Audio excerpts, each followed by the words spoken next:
નમસ્કાર મિત્રો, અમારા નવા વિડીયોમાં આપ સૌનું હાર્દિક સ્વાગત છે। તો આજે આપણે વાત કરી, દીકરો વિદેશ નોકરી કરવા ગયો, અડધી રાત્રે પિતાને ફોન કર્યો ને રડવા લાગ્યો। તેની સાથે બનેલ અમદાવાદ શહેરના એક શાંત અને મધ્યમ વર્ગીય વિસ્તારમાં આવેલી જૂની સોસાયટીના છેવાડે એક નાનું સરસ ઘર હતું। બહારથી જોનારને એ ઘર કદાચ સામાન્ય લાગતું, પણ એ ઘરની 4 દિવાલોની વચ્ચે વર્ષોની લાગણીઓ, હાસ્ય, રીસામણા, મનામણા અને સ્મરણો વસતા હતા। ઘરના માલિક નિરંજનભાઈ દેસાઈ સરકારી કચેરીમાંથી નિવૃત્ત થયા હતા।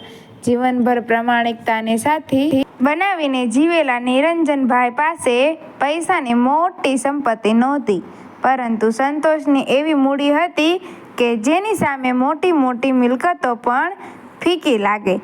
તેમની પત્ની સુમિત્રાબેન સ્વભાવથી શાંત અને લાગણીશીલ હતા। ઘરમાં દીકરો રોહિત અને દીકરી રિદ્ધિ બંને તેમના જીવનની 2 આંખો હતા। 4 જણનું એ કુટુંબ બહુ ધનવાન નહોતું, પણ એકબીજાના સુખમાં સુખી અને એકબીજાના દુઃખમાં દુઃખી થતું। સાંજે નિરંજનભાઈ કામ પરથી ઘરે આવે ત્યારે સુમિત્રાબેન બારણે ઊભા રહીને પૂછતા, આવી ગયા? આજે બહુ થાક લાગે છે। અને અંદરથી રોહિતનો અવાજ આવતો, પપ્પા, આજે મારું હોમવર્ક જોઈ જજો। રિદ્ધિ તરત વચ્ચે બોલી ઉઠતી, પપ્પા, પહેલાં મારું સાંભળો, આજે શાળામાં મને ઇનામ મળ્યું છે। અને આવી જ રીતે નિરંજનભાઈ હસતા અને બંને સંતાનોને પોતાની બાજુએ ખેંચીને કહેતા, એક વાત યાદ રાખજો, પૈસા ઘરને મોટું બનાવી શકે, પણ મન મેળો જ ઘરને ઘર બનાવે છે। એ વખતે રોહિત અને રિદ્ધિ પિતાની આ વાતનો અર્થ ક્યાં સમજતા હતા? તેમને તો લાગતું કે પપ્પા રોજની જેમ ફરી એક જ વાત કરે છે। સમય ધીમે ધીમે આગળ વધ્યો। બાળપણની કિલકારીઓ યુવાનીના સપનાઓમાં બદલાઈ ગઈ। રોહિત ભણવામાં હોશિયાર હતો। શહેરની જાણીતી કોલેજમાં અભ્યાસ પૂરો કર્યો પછી તેને મુંબઈની એક મોટી કંપનીમાં સારી નોકરી મળી। નિરંજનભાઈએ દીકરાને સ્ટેશન સુધી મૂકવા જતા પોતાના ખિસ્સામાંથી થોડા પૈસા કાઢીને તેના હાથમાં મૂક્યા। રાખજે બેટા, શરૂઆતમાં કામ લાગશે।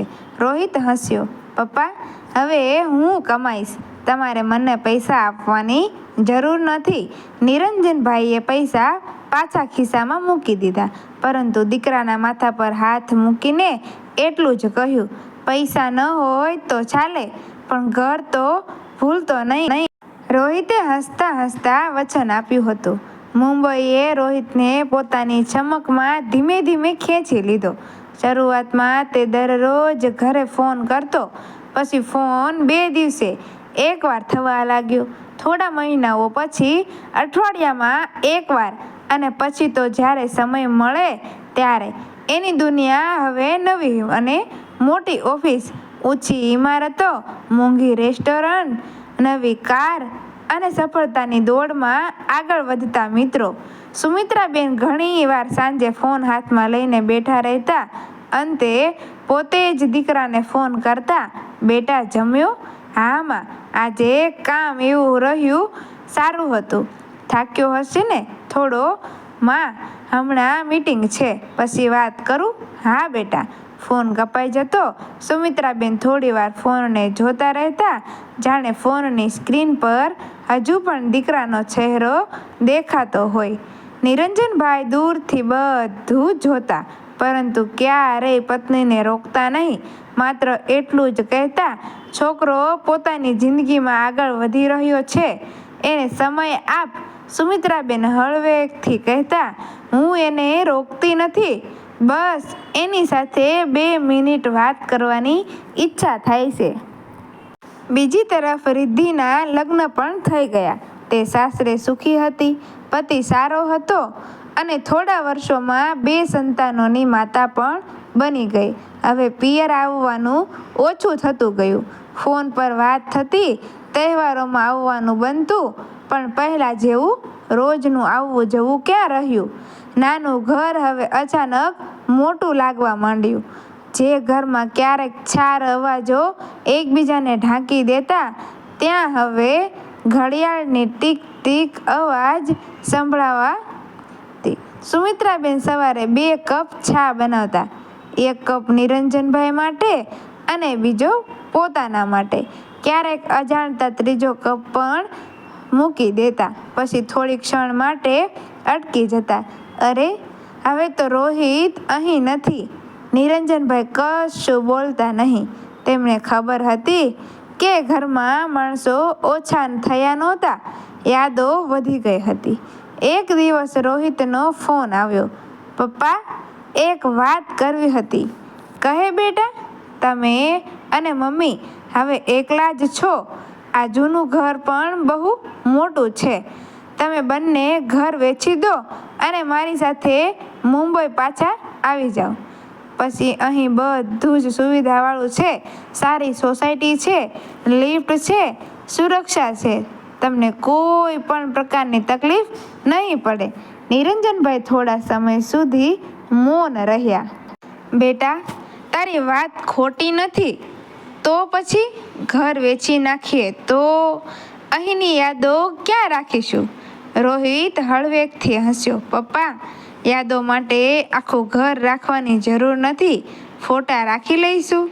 આજકાલ બધું શક્ય છે. નિરંજનભાઈએ કોઈ જવાબ ન આપ્યો. ફોન મૂક્યા પછી સુમિત્રાબેન પૂછ્યું, રોહિતનો ફોન હતો?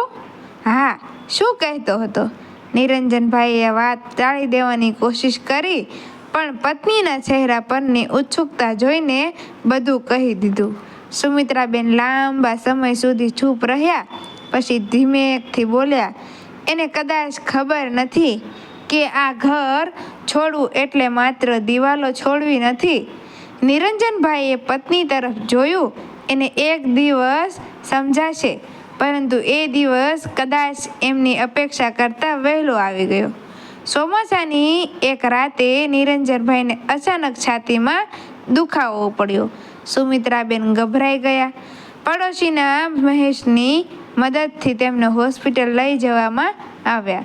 ડૉક્ટરે કહ્યું, હૃદય પર મોટું દબાણ આવ્યું છે. થોડું અત્યારે ચિંતા કરવાની જરૂર નથી, પરંતુ થોડા દિવસ પછી આરામ જરૂરી છે. સુમિત્રાબેને તરત રોહિતને ફોન કર્યો. બેટા, પપ્પાને હોસ્પિટલમાં દાખલ કર્યા છે. આટલું સાંભળતા જ રોહિતના હાથમાંથી ફોન લગભગ સરકી ગયો. શું થયું મમ્મી? હવે જોખમ નથી, પણ તું આવી શકે તો? સુમિત્રાબેન આગળ બોલી ન શક્યા. બીજા જ દિવસે રોહિત અમદાવાદ આવી પહોંચ્યો. હોસ્પિટલના રૂમમાં પિતાને પલંગ પર શાંત પડેલા જોઈને તે દરવાજા પાસે જ થંભી ગયો. આ એ જ માણસ હતો જેણે બાળપણમાં તેને સાયકલ ચલાવતા શીખવ્યું હતું. એ જ હતા જે પરીક્ષાના પરિણામના દિવસે તેના માથા પર ગર્વથી ફર્યા હતા. એ જ આંખો હતી જે તે શહેરની બસમાં બેસાડીને પાછી ફરતી વખતે ભીની થઈ ગઈ હતી. રોહિત ધીમેથી પિતાની પાસે જઈને બેઠો. નિરંજનભાઈએ આંખો ખોલી. આવી ગયો? રોહિતે પિતાનો હાથ પોતાના હાથમાં લીધો. હા પપ્પા. થોડા સમય સુધી બંને વચ્ચે કોઈ વાત ન થઈ. પછી નિરંજનભાઈ હળવેકથી બોલ્યા, મોટા થઈ ગયો છે મારો દીકરો. રોહિતની આંખોમાં પાણી આવી ગયું. પપ્પા, તારી સફળતા જોઈને અમને હંમેશા ગર્વ થયો છે. ક્યારેય એવું ન સમજતો કે તું અમારાથી દૂર ગયો એટલે અમને તારો વાંધો છે. રોહિત ચૂપ રહ્યો.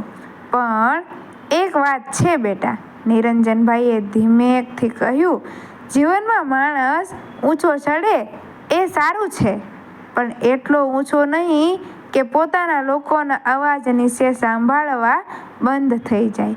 રોહિતનું માથું ઝૂકી ગયું. પપ્પા, મેં ખરેખર ભૂલ કરી. નિરંજનભાઈ સ્મિત કરીને બોલ્યા, ભૂલ થઈ એ દુઃખની વાત નથી. ભૂલ સમજ્યા પછી પણ માણસ ન બદલાય એ દુઃખની વાત છે. આ શબ્દો રોહિતના હૃદયમાં ઉતરી ગયા. તે દિવસે હોસ્પિટલની બારી પાસે ઊભો રહીને તેણે બહાર જોયું.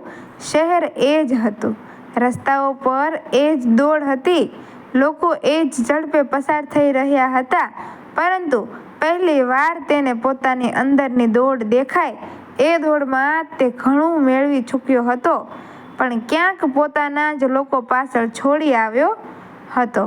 એણે પોતાની પિતાની પાસે પાછો આવીને ધીમેકથી કહ્યું, પપ્પા, હું તમને મુંબઈ લઈ જવા આવ્યો હતો. આજે સમજાયું કે મને પહેલાં મારા મનને અમદાવાદ પાછું લાવવું પડશે.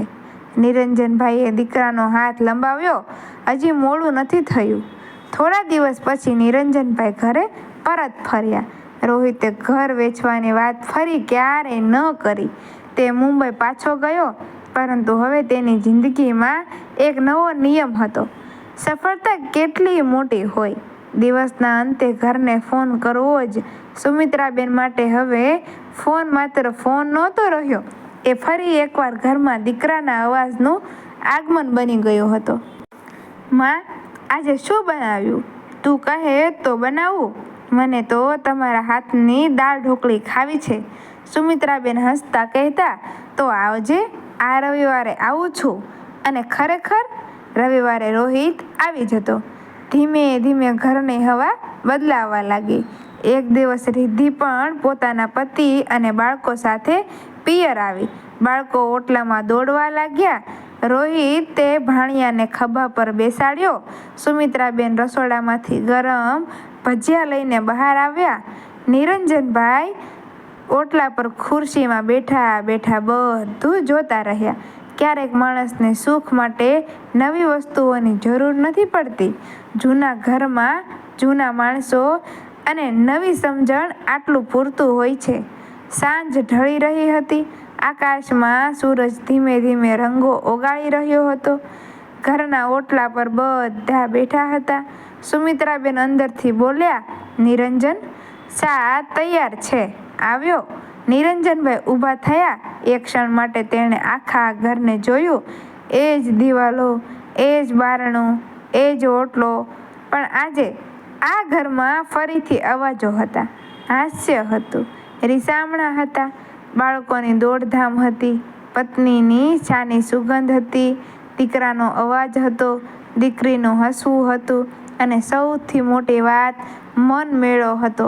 નિરંજનભાઈએ ધીમેથી કહ્યું, ઘર મોટું હોય કે નાનું, એની કિંમત દિવાલોથી નક્કી થતી નથી. જ્યાં એકબીજાને સમજવા માટે મન ખુલ્લા હોય, ત્યાં જ સાચું ઘર વસે છે. બાકી તો મહેલો પણ ક્યારેક માણસને એકલો કરી દેશે. રોહિતે પિતાની વાત સાંભળી અને સ્મિત કર્યું. તેને હવે સમજાઈ ગયું કે જીવનમાં સૌથી મોટી કમાણી બેંકના ખાતામાં નહીં, પણ પોતાના માણસોના હૃદયમાં થતી હોય છે. અને જે દિવસે મન ફરીથી મન સાથે મળી જાય, એ દિવસે ઘર માત્ર ઘર રહેતું નથી, એ સુખનું સરનામું બની જાય છે. મિત્રો, વિડીયો ગમ્યો હોય તો વિડીયોને લાઈક કરજો, શેર કરજો અને અમારા આવા જ નવા વિડીયો જોવા માટે અમારી ચેનલને સબસ્ક્રાઈબ કરી દેજો. ધન્યવાદ.